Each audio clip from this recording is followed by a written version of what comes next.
Ever feel like you're guessing what your team needs from you? Instead of assuming or trying to guess what the team needs, let's learn to ask the right question. Do you feel that your team is holding back and not truly sharing what they need from you? Do you ask them, are you okay?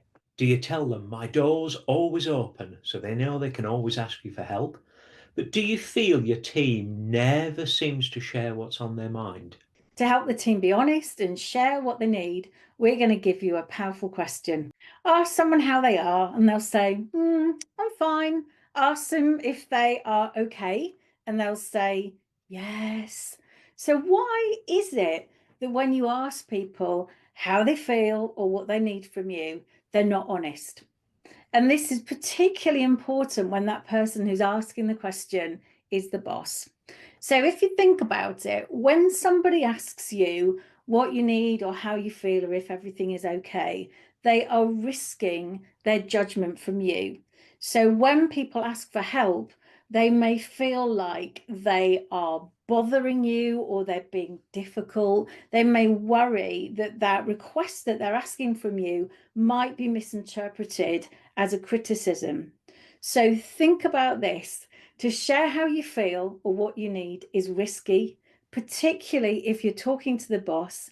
You don't want to look weak. You don't want to be a pain. You don't want to look needy. You don't want to look like you don't know what you're doing.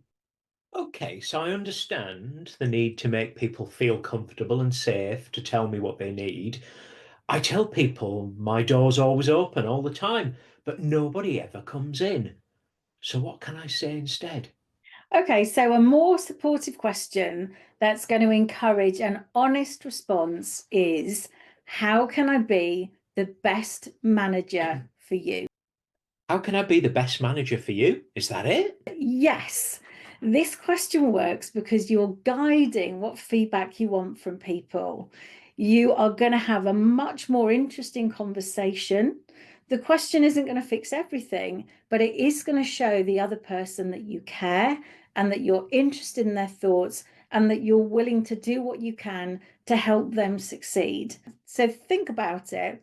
How can I be the best manager for you? Isn't asking the person to say, I'm weak, I'm a problem, I'm a pain. It's asking them to then think about what is it that they want from you that's going to help them do the best they can. It's a brilliant opener and it's a brilliant way to guide feedback that's going to help you as a manager be even better when you're working with that particular individual. So, asking how can I be the best manager for you makes it clear that I'm here to support, not judge or micromanage. Exactly. It creates an open dialogue where your team feels safe to share their needs.